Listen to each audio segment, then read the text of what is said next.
మీకు కలిగే శోధనలు, సవాళ్ళు ప్రతి ఒక్కరికి వస్తున్నాయండి. ఈరోజు ఒక మాట చెప్తున్నాను, మీ శోధనలో మీరు భయపడుతున్నారంటే మీరు నిజంగా దేవుని మీద ఆధారపడిన వారు కాదు. మీ శోధనలో మీరు భయపడుతున్నారంటే నిజంగా మీరు దేవునికి దగ్గరగా లేరని అర్థం. మీ శోధనలో మీరు భయపడుతున్నారంటే మీలో ఏదో పాపము, దురాశ, పాప సంబంధమైన ఆశలు ఉన్నాయని అర్థం. అలాంటి వారు ఏం చేయాలన్నప్పుడు, you need solution, run to Jesus. యేసు పాదాల దగ్గర పరిగెత్తాలి, రక్షకుడైన యేసు దగ్గరికి చేరాలి.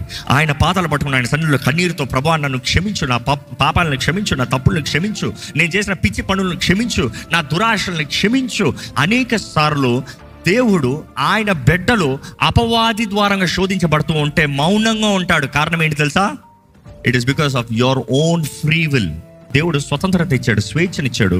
జీవం, మరణం, ఆశీర్వాదం, శాపం నీ ముందు ఉంది, కోరుకో. మనుషుడు చేసే నిర్ణయాలను బట్టి, పడే ఆశలను బట్టి, పడే కక్కుర్తిని బట్టి నాశనము, కీడు, శాపాన్ని తెచ్చుకుంటాడు.